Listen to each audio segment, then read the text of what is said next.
assuming that this is a imaginary cube inside the dielectric surface.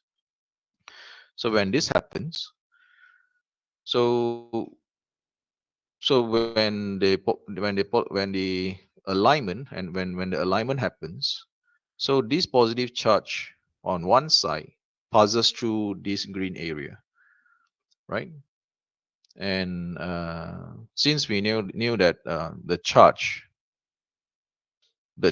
is the surface charge density is per unit area, charge per unit area. So which I written here.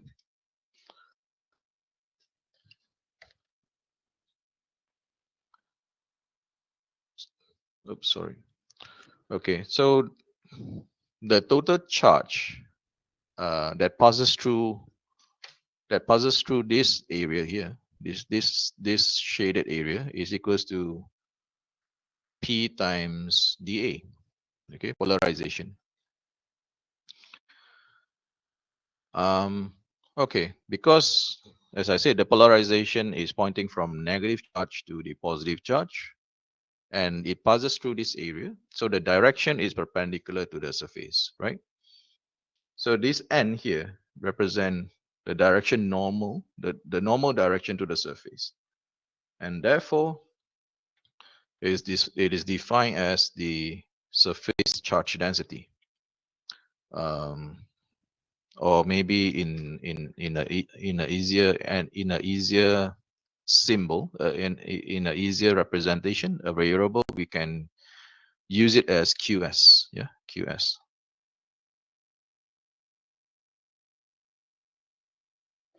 So this is the bounded surface charge of a dielectric. So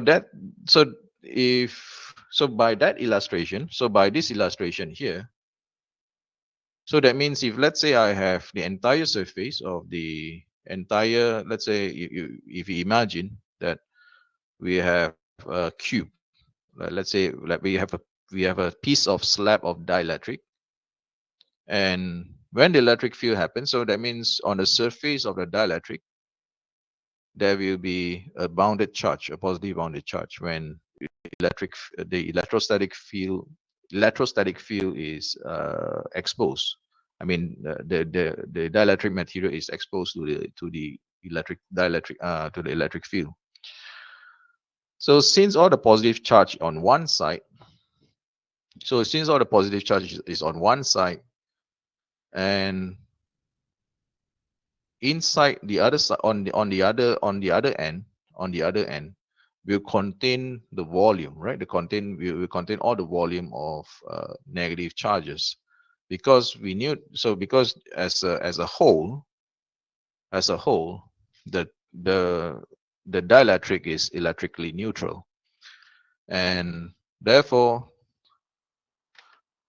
all the positive charges residing on one side, so therefore the negative charges will be residing on the other side. So therefore it's a negative Q over the surface, and this is logical, right? So this is logical, and by applying divergence theorem,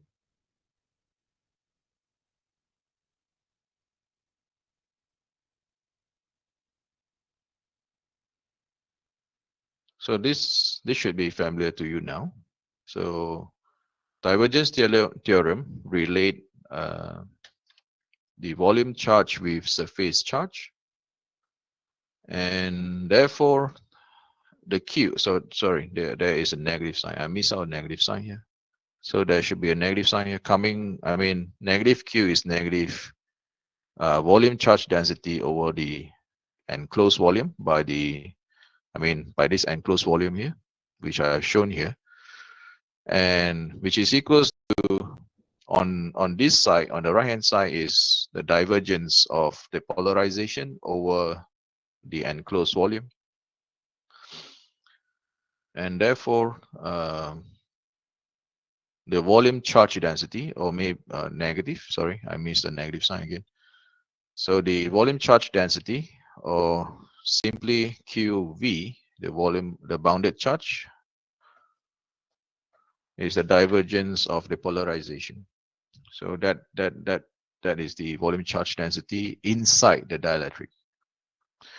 So all right. So the total charge of the dielectric will be remain zero, because as we know, for insulator there is no free charge. There's no free mobile charges. So there's no free electrons that can be exchanged between the atoms of the material. And therefore, they are not good conductors. They are not good conductors. There are few materials that have some very low conductivity, unless it is properly biased, like semiconductor. So semiconductor, so they have you need to bias it so that they will conduct. Okay. So comes to our main slides for today.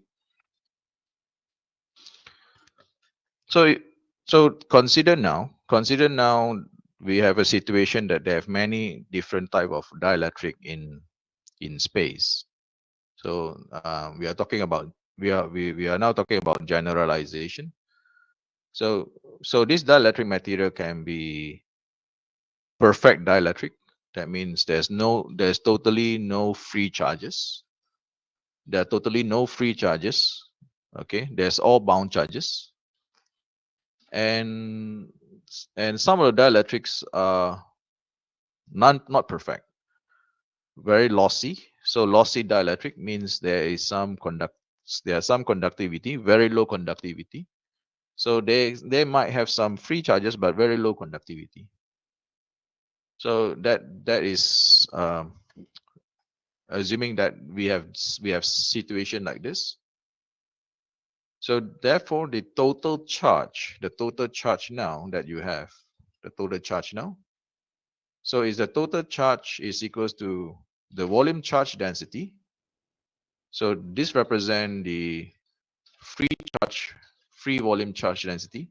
So as I said, the situation is assuming that some dielectrics as a whole, imagine that in space, there is some dielectrics which is in the medium, in the space medium, there is some dielectrics which is perfect dielectrics. So that means perfect insulator. They do not conduct any electric. There's no conductivity. So there's no mobile charges. And some dielectric which is lossy. So they have some conductivity, but very low, very low conductivity. So this part of the volume charge density. So this part of the volume charge density belongs to the lossy dielectric. So this part is the bounded. So there's no free there's no free electrons. So there's no free mobile charges. So all these are the bounded charge in the dielectric. Okay. So as I said, so imagine you have in the medium in space. So we have this situation, and if we impose now a Gaussian surface enclosing the entire volume that that contain these dielectrics. So we knew that the divergence of the electric field coming out from this volume. So it will be equals to the total charge density. It will be equals to the total charge density. Okay. So I will repeat again. So imagine the situation now that we have in space, because when every time I explain to you, when I say imagine, so we are taking into a generalization. So when we talk about generalization, we have to take into account of all possible outcomes. And these possible outcomes is in space, uh, there are different dielectrics exist in this space. So when I say in space, when I say there's different dielectric exists in this space, it means I'm asking you to imagine. Of course, it won't happen. It's not happening. It's not happening in front of you. So you have to imagine this. And the dielectrics consists of perfect insulator. So when I say perfect insulator, means the insulator do not have any conductivity. Okay, perfect dielectric, perfect insulator, and this belongs to uh, the bound charge. Yeah. So maybe I put a remark here.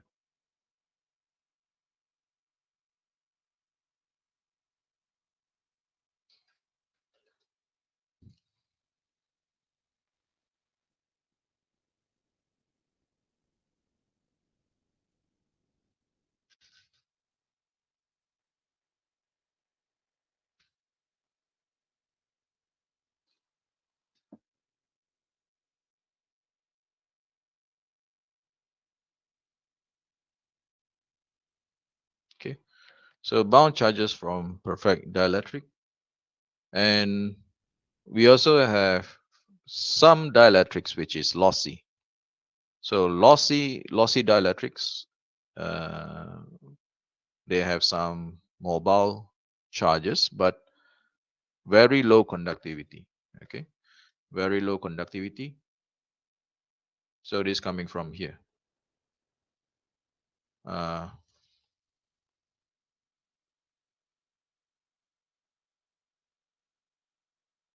free volume charge.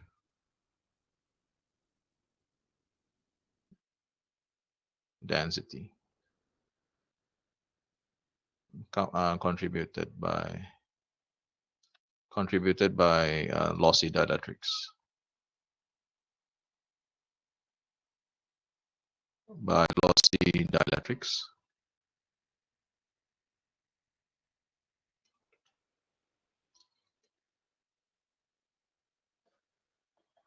Okay. So therefore, in space you have this set of volume. I mean, we have a volume of dielectrics in space. So let's say it is a finite. So let's say this volume here consists of different medium, different dielectric medium, and it is in a finite space. So when I say finite, means it's only at certain region. Yeah, and we already knew Gauss law say that if you enclose a volume that contain charges, they contain these charges. Some of them are immobile, some of them are only bound charges, some of them are mobile charges. So the entire charge uh, contained by this volume, when we apply Gauss law, so the flux that coming through from the Gauss law. So we already knew the results. So the results here is the divergence of the electric field. So the divergence of electric field now. So using this result now, we express the divergence of the electric field minus the bound charges. And the bound charges here, bear in mind it is a negative, right? So it's a negative divergence of P. And the free volume charge, in fact, it is equals to the divergence of electric flux density. Okay. So therefore, my electric flux density in general, so the electric flux density in general should contain the electric field as well as the polarization. However, in free space, so in free space, if there's, let's say there's no dielectric, there's no polarization. So for dielectrics, in some way, polarization is related to the electric field. Um, it is proportional, so there is a relation proportional to the electric field, and is the proportionality constant. The proportionality constant. The proportionality constant is known as the electric susceptibility. So why is the term here electric susceptibility? So basically, it tells us that how this dielectric material susceptible to electric field. So the higher the value, the higher of this value here, I mean the larger of this uh, chi e. So this susceptibility, the higher the susceptibility, the the the larger the polarization. So it means that it is much easier for the material to get polarized when the electric field is applied. So therefore the term susceptibility. So this value here will tell, I mean, basically present to us how the polarization uh, being susceptible to the electric field. So as I said, the higher the value, the higher the polarization. The lower the value, the smaller the polarization. So applying this to the flux density, and here we arrive at um, where we call the relative permittivity. Okay, 1 plus the susceptibility is epsilon r. So epsilon r is called the relative permittivity of the material. So this is called the relative permittivity.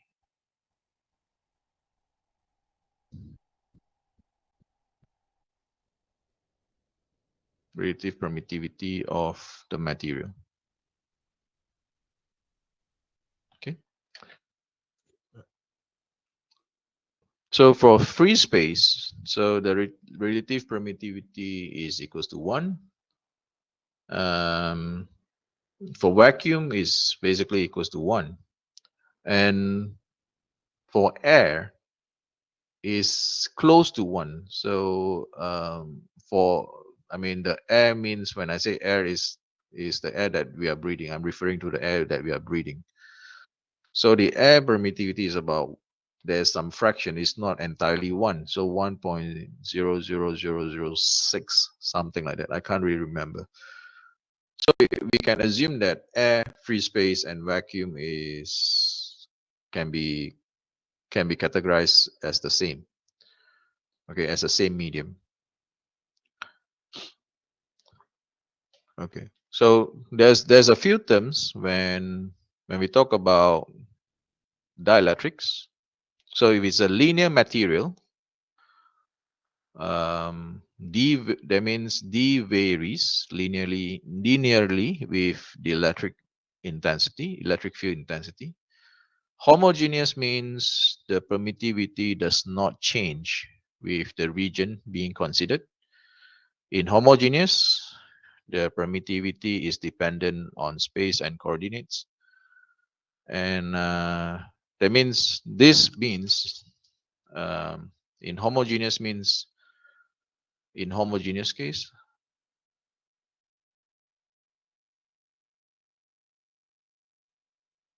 this means the epsilon, it is a function of space. Yeah, it is a function of space.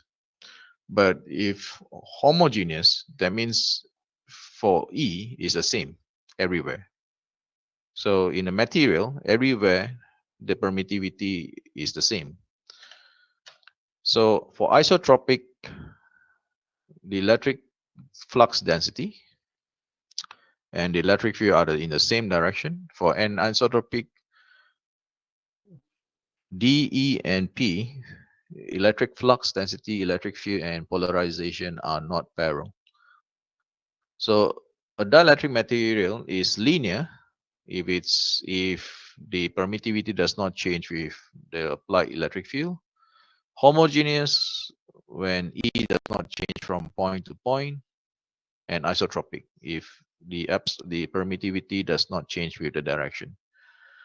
So in most of the cases, for dielectric material, it will obey these three property: linear, isotropic, and homogeneous. In general, in typical dielectrics are linear, isotropic, and homogeneous. So unless there are some material which they are ferromagnetic, that we will talk about that in the magnetic fields, in the magnetic field sections. Okay.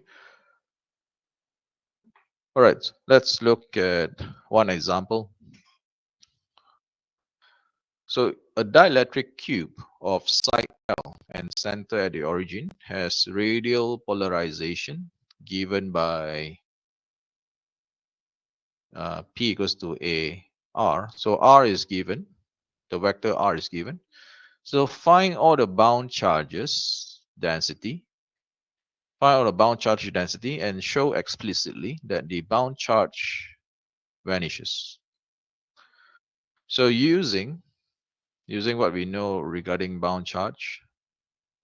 So first we need to find the surface bound charge. Surface bound charge. Okay. So bear in mind this is inside a cube, right?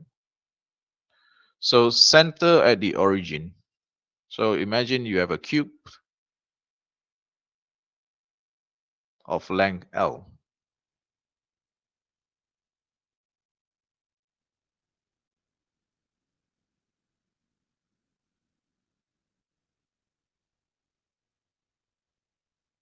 So imagine you have a cube of length L. So the center of the cube is the center of the x of the three-dimensional axis. So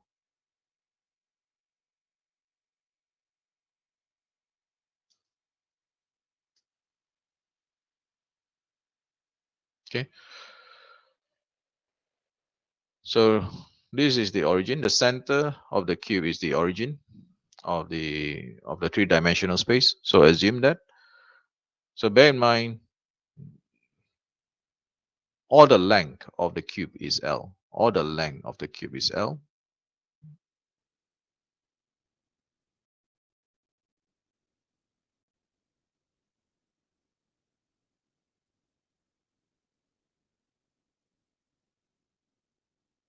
Okay.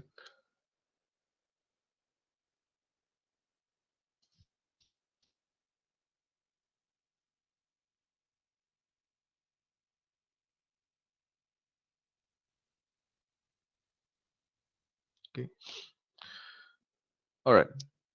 So how do we evaluate the surface bound charges? So basically this is, by looking at this integration form, we know that this is basically the flux, right? So given the vector P, so that in a cube we have 6 surfaces, right? We have 6 surfaces. So maybe let's say we target one of the surface first. We target one of the surface. So we target the green surface.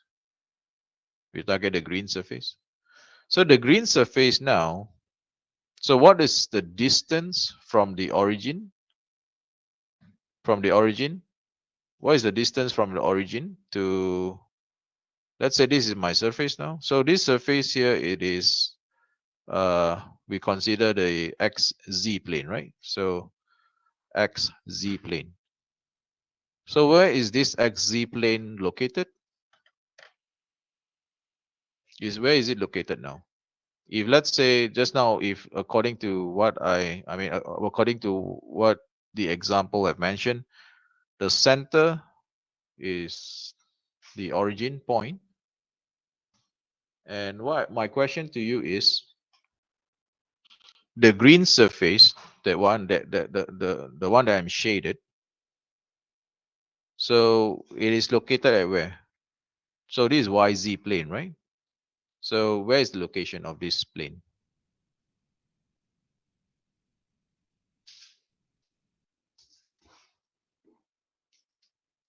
Anyone can answer. Please, please try this.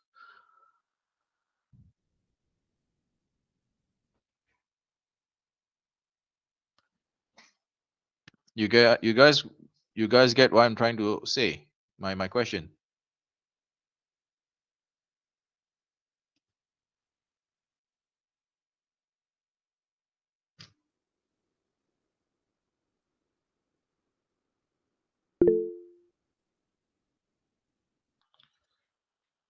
Okay, Kaibun. So you have a cube.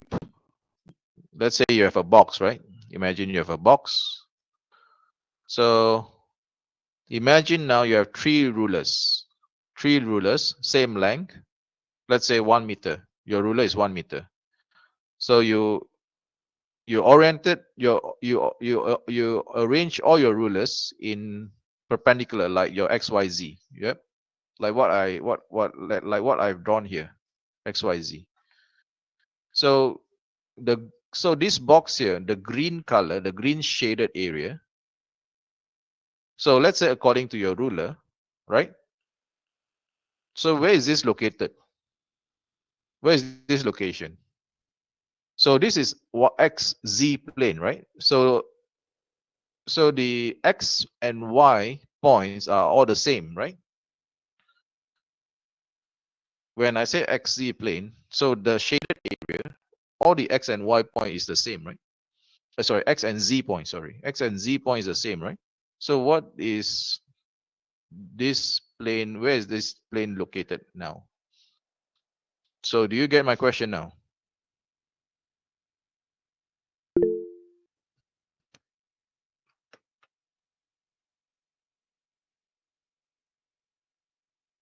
Yes. Gen Y, correct. Y equals to LO2 is correct.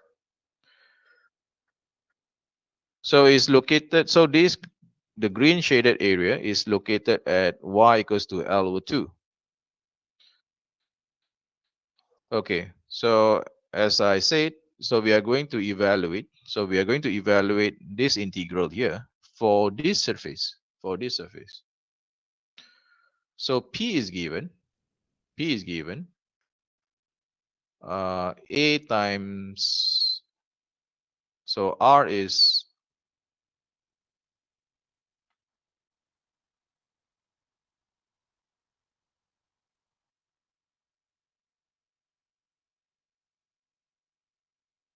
so x cap plus y cap plus z cap dot with,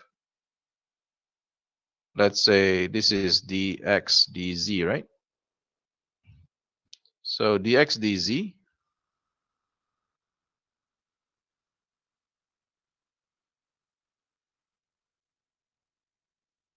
so dx dz, where is the direction now? Where is this surface is pointing? The surface normal, the normal direction of this surface, where is it pointing now?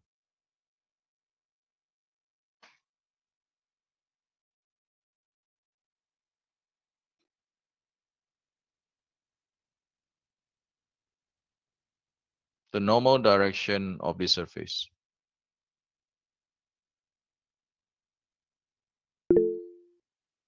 Y. Yep, correct. So it's y cap. So if dot product here, so only the y cap component. So the rest is 0.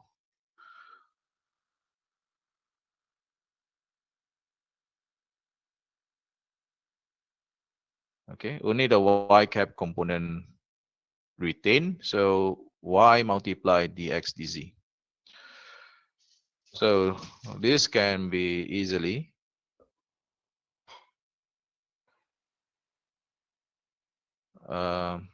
so for dx is from negative L over 2 to L over 2. And for dy, again, the limit is negative L over 2 to L over 2. Okay, so we get a y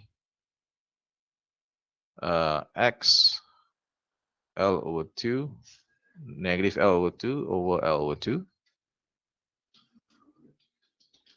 L over 2, negative L over 2.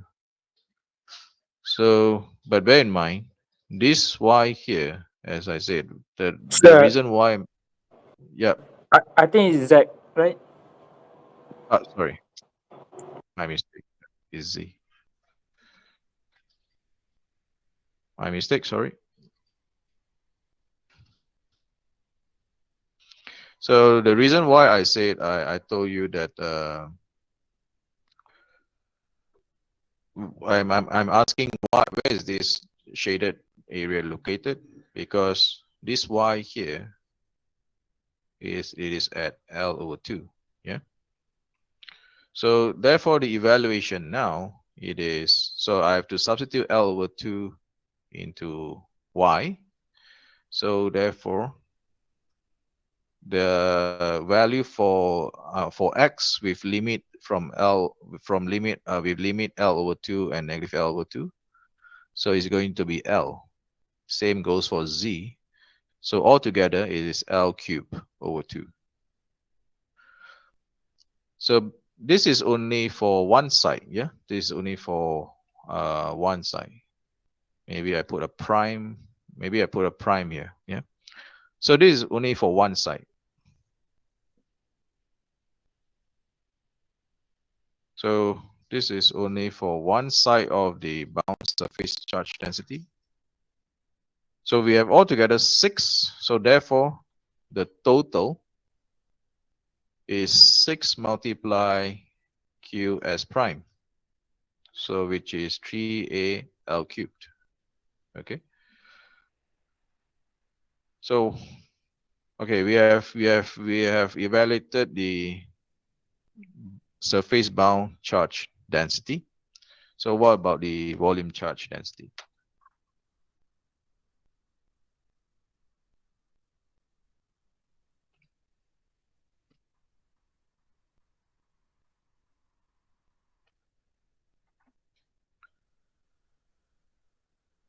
So the volume charge density, so for first we need to know what is the volume density. Volume charge density is we put it as rho v,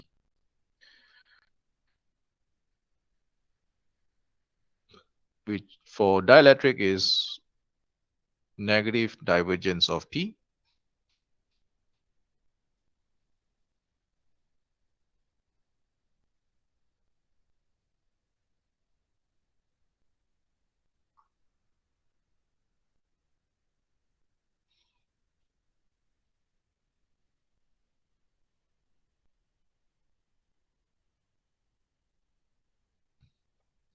So 3A.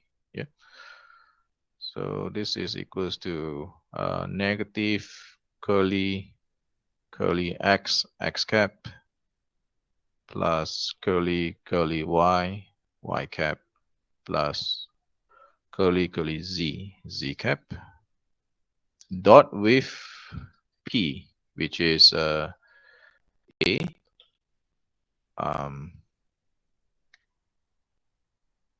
x cap plus y cap plus z cap. Okay. So this is divergence. Okay, so we have obtained what is the volume charge density, and now we are in the position to evaluate what is the volume charge based on the charge density.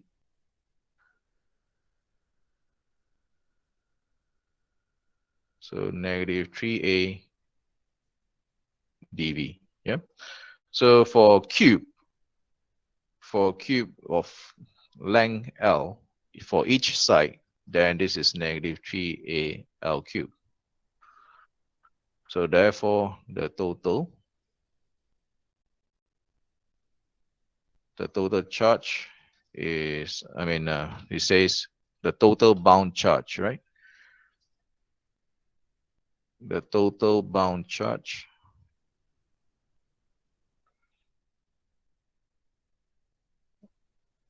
Qs plus Qv. So 3a L cube minus 3a L cube equals to 0. Okay, so that's all for the solution.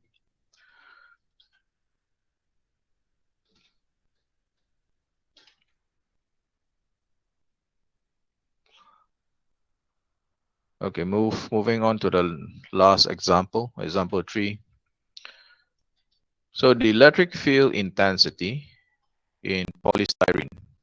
So polystyrene, another dielectric material. So given the the dielectric permittivity is 2.55, filling the space between plates of a parallel plate capacitor, or the electric field is given as 10 kilowatt per meter. So the distance between the plates is 1.5 millimeter.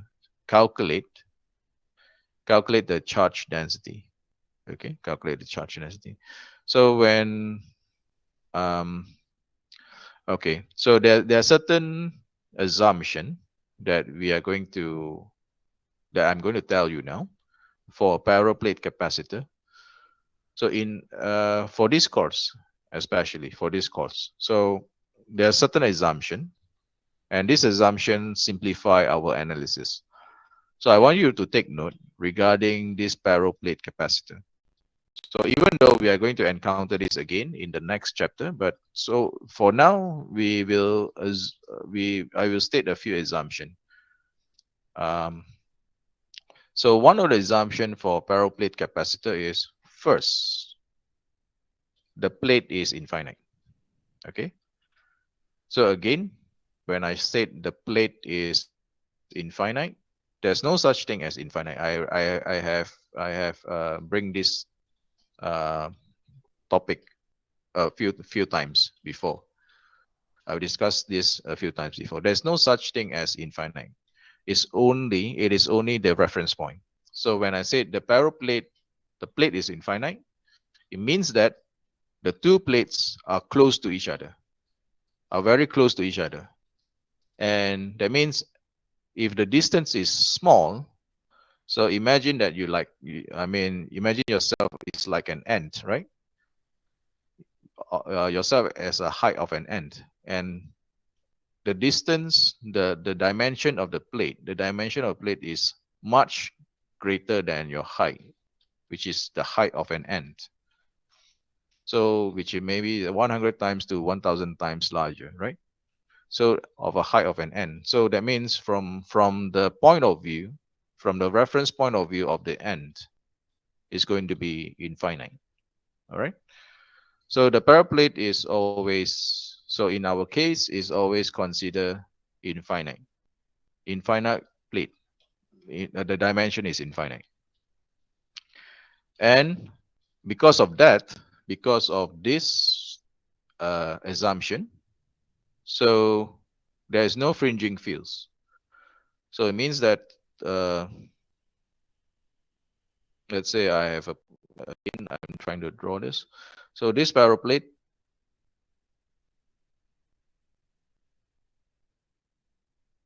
so um, by right, if let's say I have a charge like this, So the negative is on the other end, on the other charge. So that means I'm just drawing one section of this just to demonstrate. So all the fields supposed to be from the positive to negative. So for a finite plate, so that should be some kind of a electric field like this. There's some kind of an electric field like this. So as we know, if let's say I have two-point charge like this, so the electric field is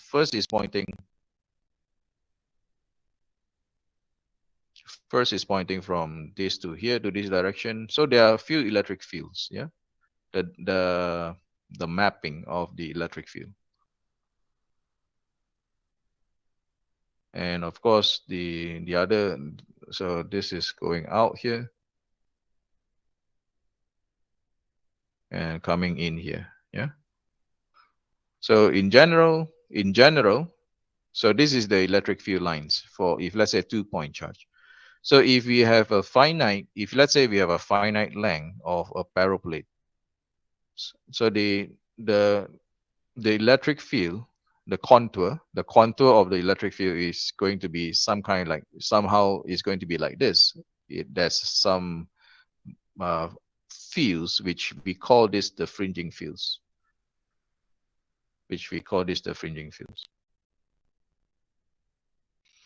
So fringing fields, yeah. Okay. So I have tell you this. So for infinite plate, no fringing fields. For infinite plate, no fringing fields. No fringing fields.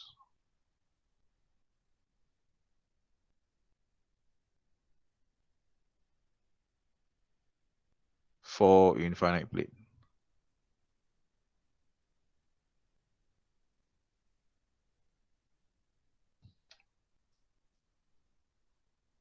So this is finite.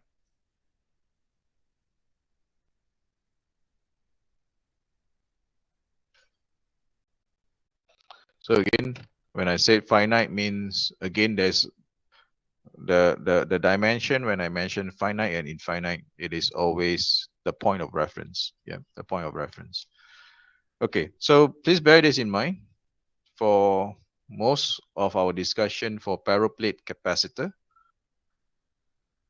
we will assume that the distance between the two plates is very narrow, and therefore that simplify our analysis. Otherwise, the analysis is going to be complicated. Okay, so now, so we have to determine what is the flux density. First, we already have E. So define, so E is given, the intensity, the flux, I mean the electric field intensity is given. So if let's say there's no fringing fields, that means the direction is only one direction. So therefore I brought this, I mean therefore that's the reason why I brought this point up. So the direction of the electric field is only a straight line. It's only one direction, which is perpendicular to the plate. So that goes in line with, so far, with what we have discussed for infinite plane of that carries surface charge density, infinite plane with charge density, with uniform charge density, right? So the direction of the electric field basically is up, right? Is pointing perpendicular if it's infinite. So if let's say there's only one, I mean in one direction, so we do not have to, basically we do not really have to take care of the direction. So this easily can be calculated as epsilon E, which is epsilon R, epsilon naught, epsilon R E. So epsilon naught is 1 over 36 pi times 10 to the power of negative 9. Epsilon r is 2.55 times 10k times 10k.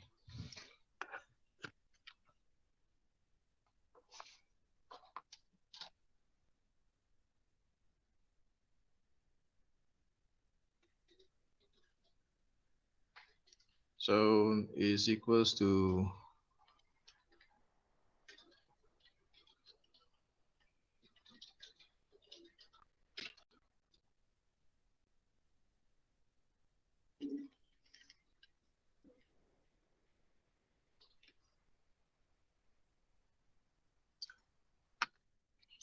so my calculation is 2.2547 times 10 to the power negative 7. Okay, coulomb per meter square. So what about P, the polarization? So the polarization is related to the susceptibility chi E epsilon naught E. Yep. So the susceptibility is I mean, sorry, I should write this. Relative permittivity is related to 1 plus susceptibility. Okay, chi E. So therefore, susceptibility is epsilon r minus 1, which is 1.55. So 1.55 times epsilon naught. So I'm not going to write this value here. So E is 10 times 10 to the power of negative positive 3.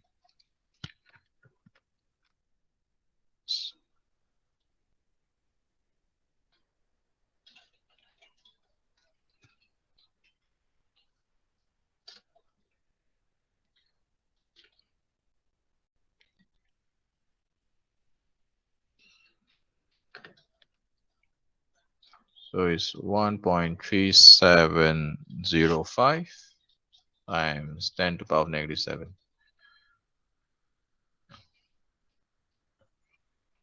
So the surface charge density of free charge on the plates, so which is the same as this, which is the same as electric flux density. So because surface charge density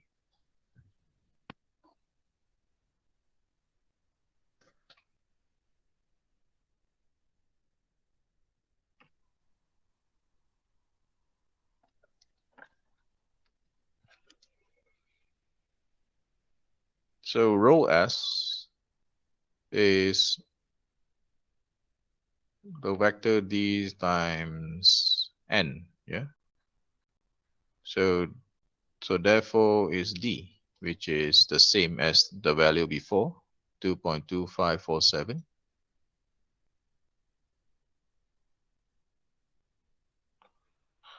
And surface density of polarization charge, again this is related to QS.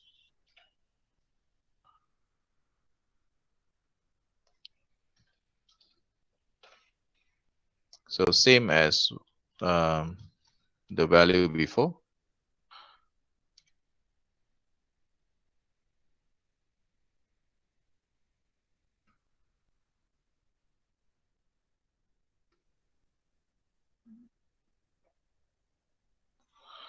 And lastly is what is the potential difference between the plate. I'm sorry, 705, sorry. So potential difference, so V is related to EL or E times D. So the thickness of the plate. So therefore, 10 times 10 to the power 3 times the distance. So the distance given is 1.5 mm.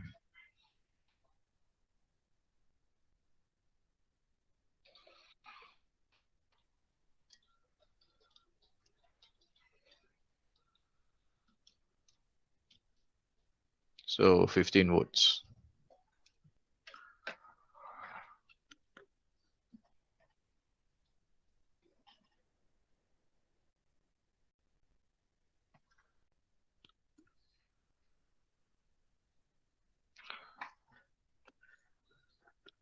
Okay, so we will move on to the next chapter now. Before I do that, anything that you want to clarify regarding this chapter, please let me know.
Okay,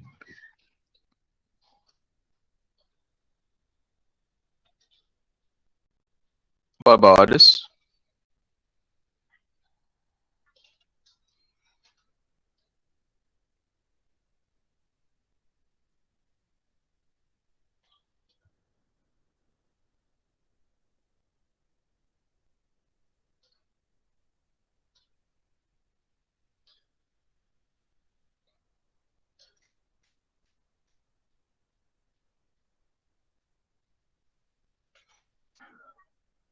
All right, so I move on to the next chapter now.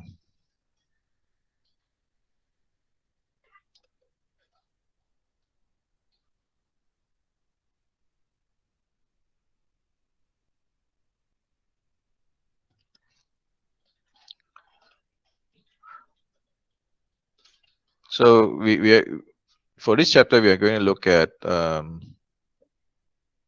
what how do we evaluate when two different medium. When I say medium means it could be a dielectric medium, regardless of size. Okay, two different medium, two different dielectric or different one medium. It could be one dielectric medium and one conductor meet at an interface. They join together and meet at an interface. And this type of composite material.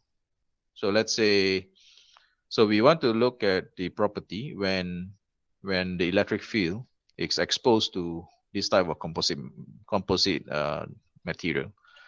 So we are going to evaluate. So now we are going to evaluate at the interface where the two material join, where the two material meet together. And as a result of that, as a result of that, we can find out what would be the electric field property. What is the electric field defined in either one medium? So we can find what is electric field in supposingly that two dielectric material join together. So the composite material is exposed to electric field, and one of the region we know what is the electric field inside this region, and from there we will carry out some analysis. So the analysis are pretty fixed, okay, but I will walk you through this analysis. uh, at the first look, it looks a bit abstract, but not really. So it is still based on the idea of Gauss law and or Maxwell equation.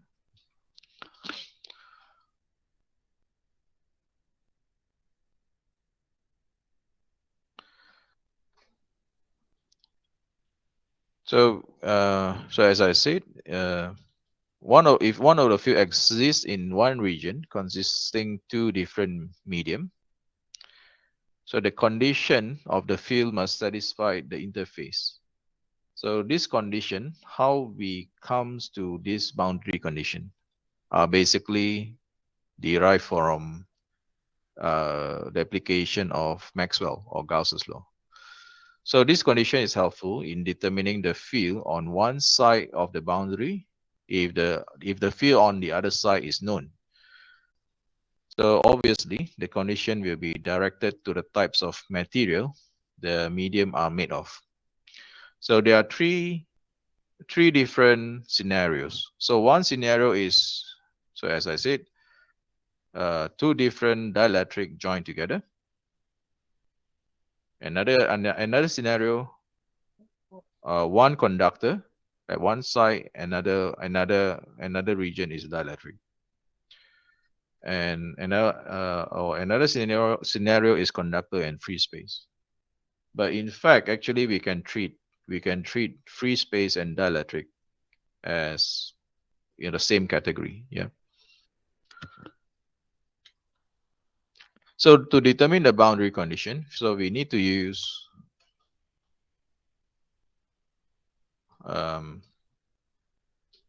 Gauss's law, the Maxwell, so which is charge enclosed.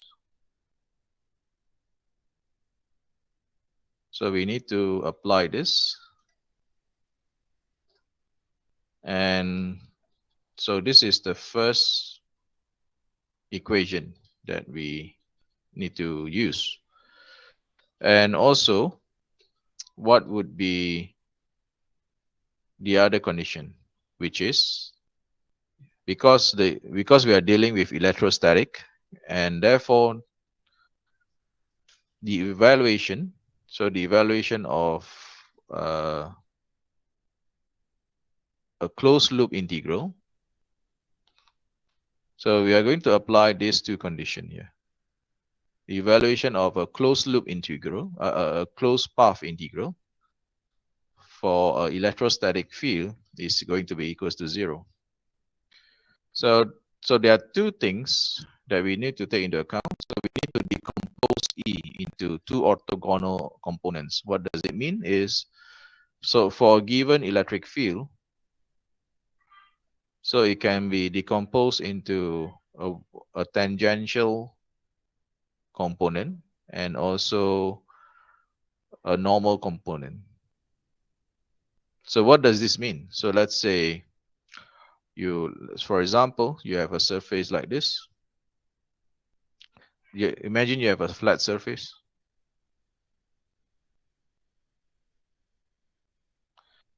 And the normal to the surface, the dotted line is the vertical line. Normal, this is a normal to the surface. So we have an electric field this way. So this is my electric field. So we should know what is the vector decomposition. So if we know an angle, let's say we know an angle, but I do not need to draw the angle here.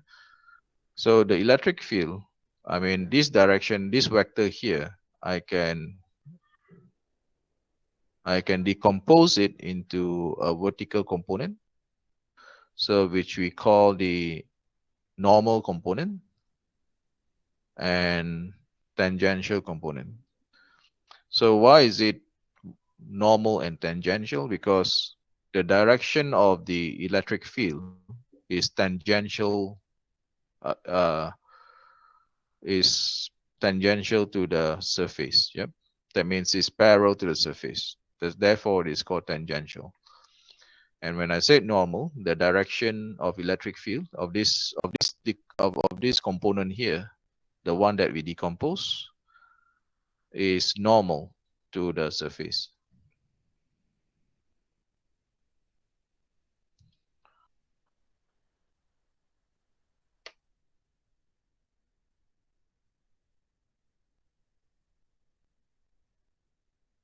Okay.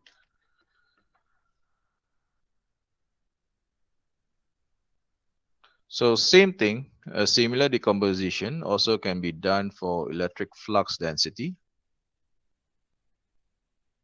So for where D, we have, so because D, electric flux density, is also a vector, so we can decompose it into tangential as well as normal.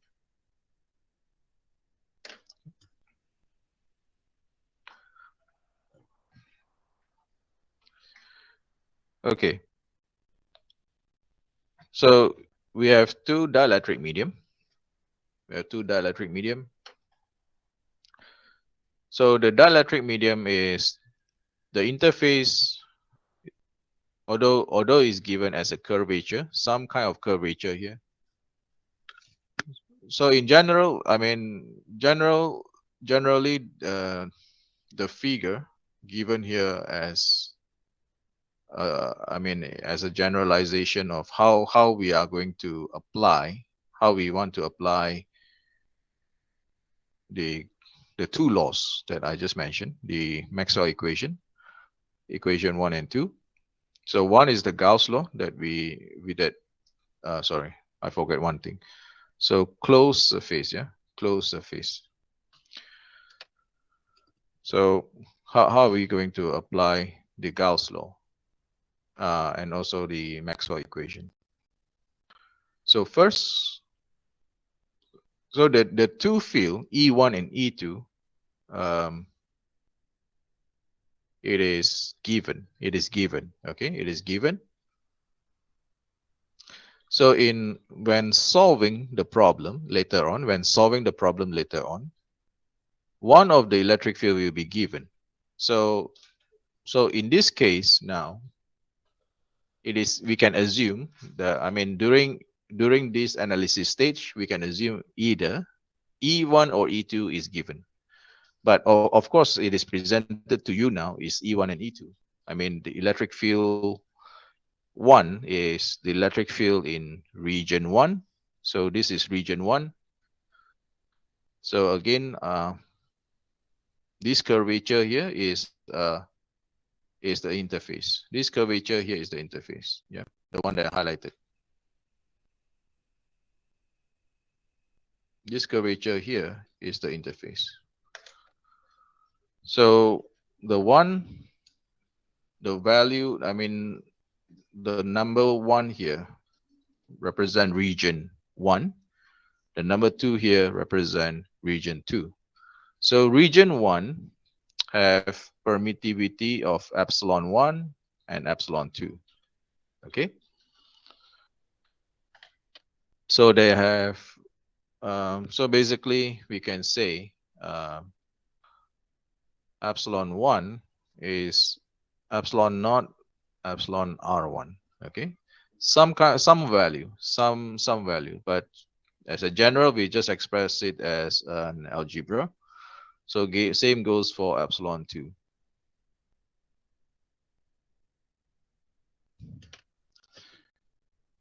All right. So now the electric field, um, we will evaluate at the interface. So at this, in particular, in this localized area, yeah, in this localized interface. But whether it is at this point, whether it is at this point, we are evaluating at this point, or at this point here, or at this point here, the result will be the same. Okay, regardless where is our targeted area, regardless. So we'll see that now. So so E1 is decomposed into tangential and normal. So as what have presented in the earlier slides. So first we define a closed loop, a closed path. So obviously, we are trying to evaluate this integral. We are following. So we will assume now, because the electric field is an electrostatic field, therefore it is conservative. So if we use if the work done if it's a work done of bringing a charge, if a work done is bringing a charge uh, around the closed loop, around a closed path, which is shown by this red rectangle, okay, around the closed path is going to be 0. This is what it means. Okay, so the first half of this, so from this point to this point, so here the height of the rectangle is delta H, is defined as delta H. The width of the rectangle is delta W. So again, I would like to emphasize that this rectangle is an imaginary path, or at the interface. So how is it going to be? So the analysis start with, okay, um, at this region, so this direction here, so I want to evaluate the normal, right? So that means at the normal, so this is the direction of electric field. So the the direction of the path dot with this direction here, so it's going to be the normal multiply delta H over 2.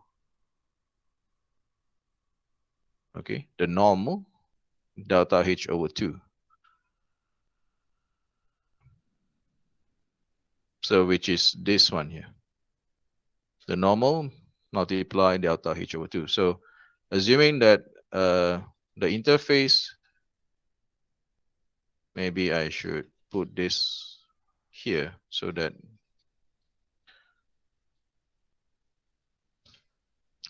this length is the same. So assuming that the interface here divide this path equally, and this length is the same. It is the same for this length. So I use different color so that the interface divide the rectangular path equally. So the width here, so the upper half is delta H over 2 if it's divided equally. So now, so as I said, if let's say I'm evaluating this path from this point to here is delta H over 2 multiply the normal component, and so when I evaluate here, so it will be the tangential field multiply this path here, delta W, so which is this one. So this is the second term. And come to this point here to the surface now. here to here. So from point B to the interface is negative direction. Negative direction, right? Because the vector of the of the normal component of the electric field is pointing in the different direction of the path. So maybe I erase a little bit so that you can see that. So if you look, you can see the arrow. Maybe the arrow is not clear. It is clockwise, yeah. So it is clockwise. So it is clockwise.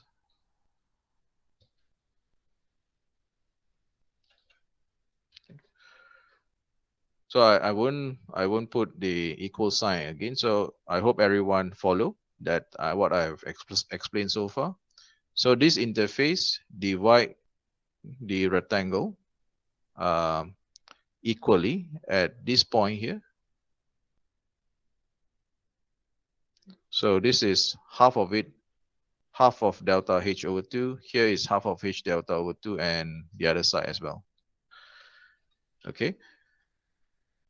So I've explained starting from the interface to point A. Starting from the interface to point A is, so I should put here, interface. So I to A. So where I is the interface, represent interface.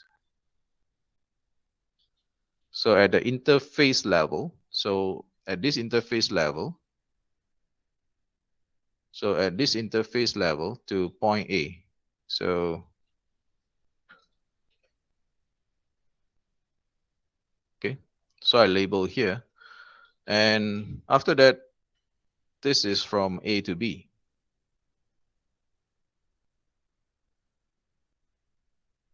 Okay. And from B to interface, it is this one. B to I interface.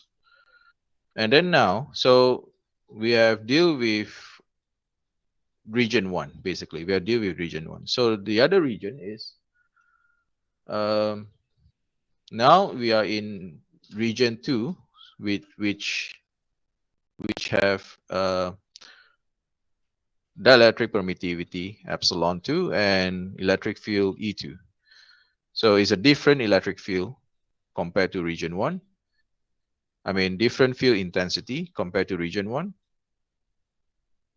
So now the direction of the normal component, the direction of the normal component of E2 and the direction of the path is in a it is in an opposite direction.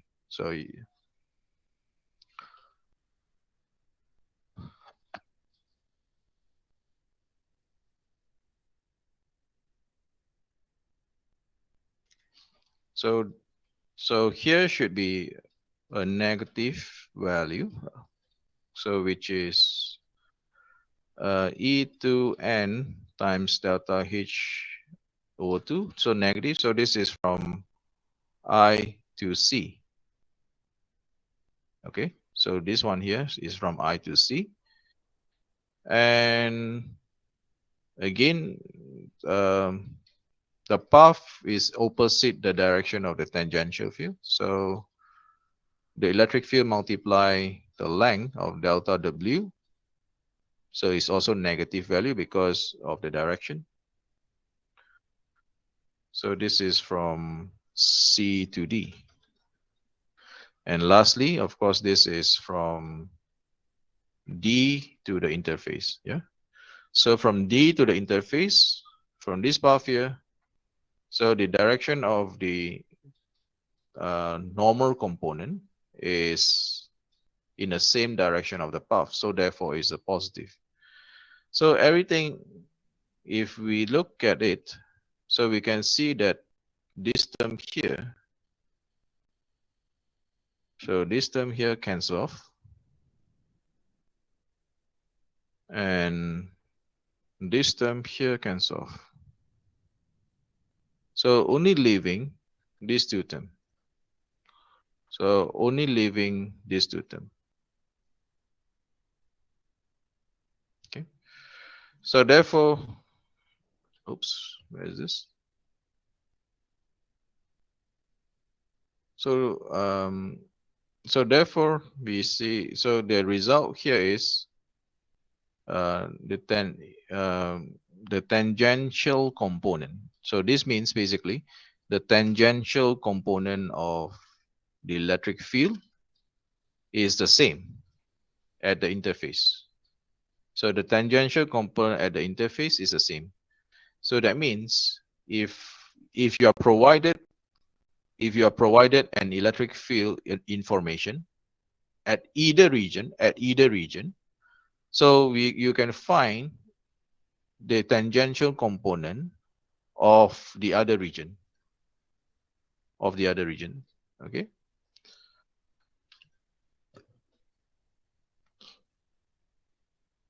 Okay, so now we look at um,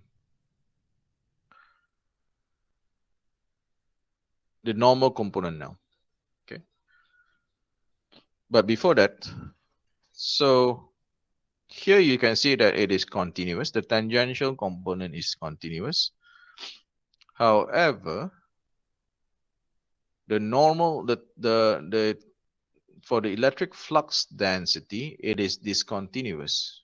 It is discontinuous simply for the reason that because of the permittivity term. So we knew that epsilon, I mean, we knew that the relation between electric flux density and electric field, it is given as uh, d electric flux is related to epsilon times the electric field.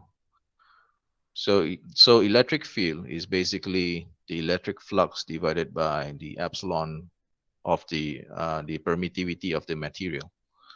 So even though this is a constant, even though this value is a constant, but the relation now, it doesn't seem uh, there's no continuity simply because of the constant here. So therefore the word discontinuous. So unless the epsilon 1 and epsilon 2 is the same, so therefore we have then we have a continuous condition. But in general, it is discontinuous, right? So it is discontinuous simply because of this two term.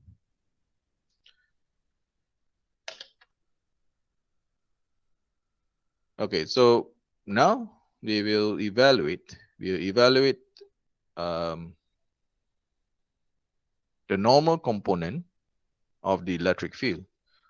So using Gauss law, so assuming that here we have some kind of charge density on the surface.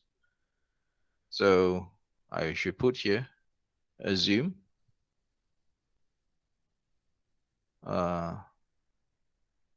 surface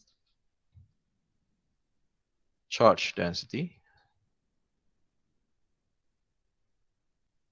Okay.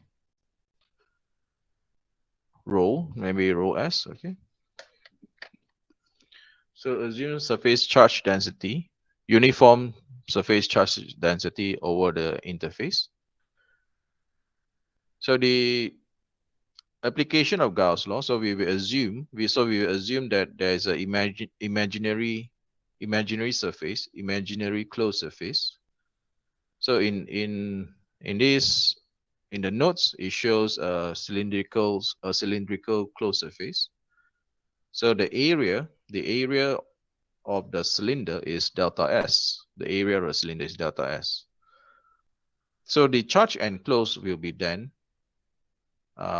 is delta Q. So basically, delta represent a small area. So based on our analysis, based on the application of Gauss law, there is a small charge enclosed in this delta S surface, by this delta S Gaussian surface. So, okay. So here you see that there's no tangential component, right? There's no tangential component. The reason simply because if the only if you look at the vector the vector decomposition, the normal component will passes through the normal component. This normal component here will passes through this surface. Will passes through the surface that I'm highlighting at the normal direction. Okay. So you may ask, what about tangential? Okay. So the argument here is if delta H tends to 0, if delta H tends to 0, because the reason simply because we want to evaluate at the interface, and therefore delta H as we want will tends to be closer. So the Gaussian surface is going to be small. Yeah. So it tends to 0, and therefore the flux uh, contributed by the tangential component of either D1 or D2 will be will be small and can be negligible. So if we are evaluating at the interface, so this is the reason. So there won't be any flux. Yeah, there won't be any flux. Okay, um, passing through this Gaussian surface. So therefore, the only significant uh, flux is at this at the top and below. Okay. So if we define this direction here as positive, if we define this is positive n, and this is negative n cap. Okay, this is the positive direction of this is the normal positive direction, and the other side is the negative normal direction. So therefore, we have the flux density multiply the surface area delta S minus this negative sign is due to the direction of the flux density. So the difference between the flux is the charge enclosed charge. So the enclosed charge is therefore the surface charge density over this delta S, over this surface area. And here we have an important result. This important result says the difference of the flux density in the normal component of the flux density in region 1 minus the flux density in region 2 is the surface charge density. So in general, both this electric field here, I mean the evaluation of the electric field later on, and obviously we can evaluate this. We can simply write this as E1 epsilon 1n minus E2 epsilon 2n. Yeah.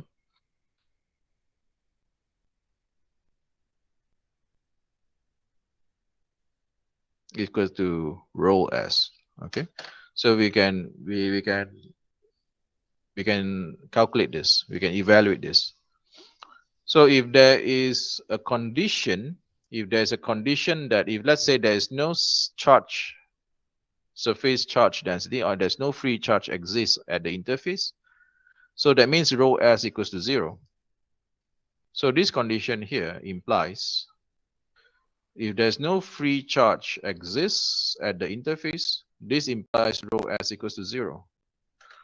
And therefore, we have a situation where the normal component of the flux density in region 1 is equals to the normal component of the flux density in region 2. So again, given if let's say you are given information of a flux density or electric field that is happen to be in either region, so you can evaluate the other one. So this is continuous. However, again, from this point, the flux density is continuous. If we express it in terms of electric field, if we express this as electric field, then again we can see that the normal component of the electric field is discontinuous, simply because the term, the permittivity term, the existence of the permittivity term. So therefore, in general, an interface between two dielectrics producing a bending of flux line as a result of unequal polarization, and that accumulate on one side of the interface. So that means if let's say you have two different dielectric of different permittivity, when you join them together, so the direction, if let's say there's one direction of electric field at one region, the direction of the electric field on the other medium, on the other region, will be, there will be some kind of bending. The electric field will be will not be in the same direction in region 1. So this is what it means. So for example, so let's say this is an interface. Let's say the dotted line is an interface. So let's say this is my region 1, epsilon with epsilon 1 and epsilon 2. So both dielectric have different permittivity. And assuming that, let's say this is the normal, the green dotted one is the normal axis to this interface. So if the electric field happens to be like this, E1, so let's say at the angle of theta 1, okay, or at the other end,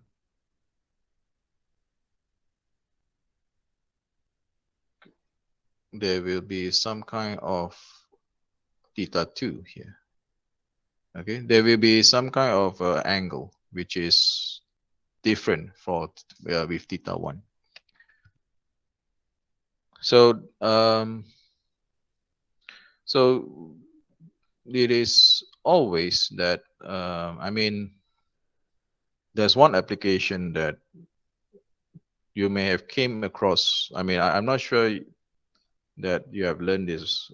Not say I'm not sure. I'm not saying that you learned this concept.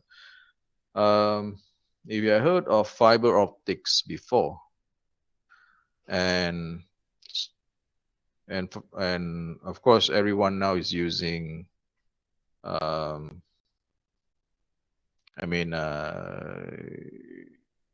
fiber to the home, and I'm not sure about you, but I think most of us are using this technology already. So that if you subscribe to TM or some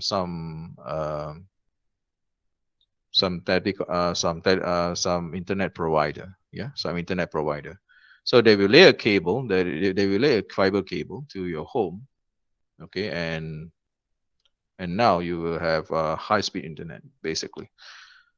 So I'm not talking about the high-speed internet thing, but I'm talking about the fiber, the construction of the fiber optics. So in fiber optics, okay, you have a glass silica. So the fiber optics are made of glass basically. So one of the layer, the outer layer, okay. So in order to trap the light,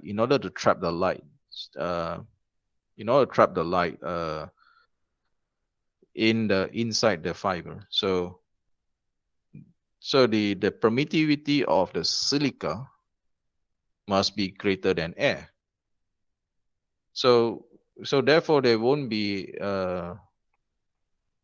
and after that, so maybe I just simply draw here. So we have a silica here, which is blue, and there's another permittivity here. There's another material with higher permittivity than the silica.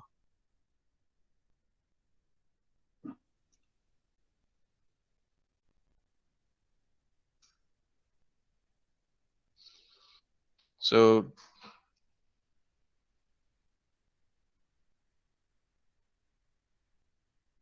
this is silica. So I can't remember what is the permittivity, but and the other one is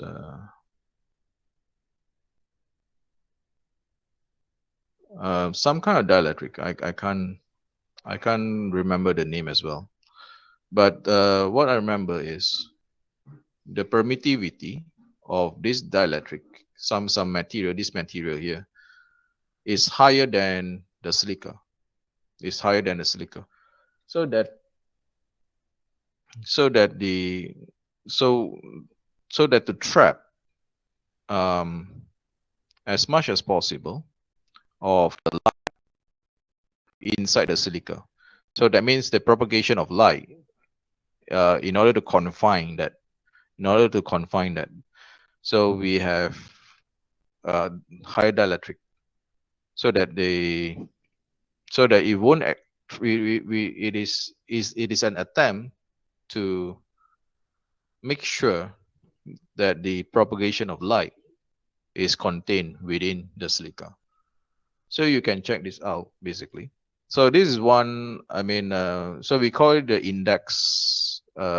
In some, I mean, in this fiber optics context, it is termed as some kind of a index. We don't call it permittivity. Index of the material, something like that. Okay. So that is one application. And you say this is light. Well, I mean, this is light. So what I have to do with that electromagnetics? But light is part of the electromagnetic spectrum. Okay, so it is related. Okay. Okay, so there's one of the application. So as a summary, so for dielectric boundary condition, the tangential component is continuous. So tangential component is continuous.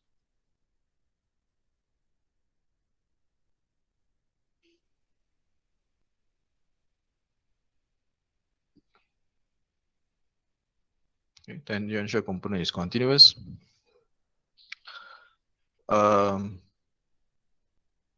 The normal component, tangential electric field, I would say I should put here the E component. E tangential component is continuous.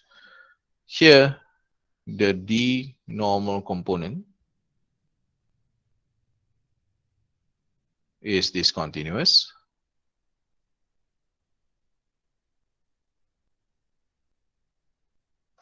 This is discontinuous unless special case. Unless special case, this is unless rho s equals to 0. Okay. So from the tangential component, from this deduction here, if let's say the electric field, it is measured with respect to the normal direction or to this interface. So say that theta, so this angle, electric field, make an angle of theta 1 with the normal axis pointing from this surface, and also E2, the electric field in region 2, make an angle with the normal surface theta 2. So the decomposition, so as we know, the tangential component is sine. Yeah, the tangential component is sine, and the normal component will be cos theta. Yeah, the normal component will be cos theta. So all the subsequent relation, you can deduce it. So this can be easily derived. Yeah. So I do not have to go through this with you. So the most important results that you should understand is these two. So I have explained how the application of Maxwell and Gauss's law applied to the evaluation of electric field at the interface, and the result that we have. So the first important result between dielectric boundary condition is that the tangential field must be always continuous, while the normal component is discontinuous. So in fact, if let's say here we talk about electrostatic, yeah, the context, the content that we cover is all electrostatic and magnetostatic. But the result of this, I mean, how we evaluate uh, the interface, the boundary condition, it is also applicable to the time varying fields, to the dynamic features of the electromagnetics. So if it's a time varying fields, is no longer electrostatic. So the idea or the concept that is applied here is the same. Okay. Um, all right. I think we do not have much time. Um, so I will continue. I will continue this tomorrow. Okay. So I will post this immediately so that you try to revise this, because tomorrow we will have the same discussion for different boundary conditions. So I will post this temporary. So anyway, just to let you know, if some of you didn't not aware that after each chapter have concluded, I have repost all the notes. I repost the notes for that particular chapter. So with the additional notes that I put inside the notes. Yeah. So please find that in the Google Classroom. So after this, I will post chapter 3, and temporary I will post this so that you can revise. If you don't understand, please go through this again, and we will continue our discussion tomorrow.